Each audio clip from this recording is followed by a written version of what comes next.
What makes a sonnet a sonnet? These 14-line poems have a rich history. Let's take a journey through its history from Italy to England and beyond. The sonnet was born in Italy. It was Petrarch who truly shaped it into the form we know today. His love poems to Laura became the gold standard. In England, the sonnet didn't just show up overnight. John Skelton was one of the first to experiment with sonnets, but it was the Earl of Surrey in the 16th century who truly brought the form into the English. Surrey introduced iambic pentameter and set the stage for the Shakespearean sonnet. There are three main types of sonnets: Shakespearean, Petrarchan, and Spenserian, each with its own twist. By the time William Shakespeare came around, the sonnet was well established in England. His unique Shakespearean sonnet, three quatrains and a couplet, captured themes of love, beauty, and time, all within a strict AB, AB, CD, CD, EF, EF, GG rhyme scheme.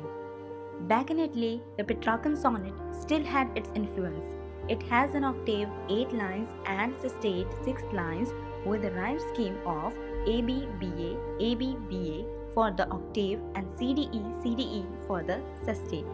The Spenserian sonnet, introduced by Edmund Spenser in the 16th century, took a twist with its rhyme scheme AB, AB, BC, BC, CD, CD, EE. As we move into the 18th and the 19th centuries, poets like William Wordsworth and John Keats explored sonnets with greater freedom, breaking away from the strict patterns while still honoring the form's essence. By the 20th century, the sonnet saw modern adaptations with poets like Edna St. Vincent Millay and W.H. Auden reimagining it to fit contemporary themes, often experimenting with rhyme and structure.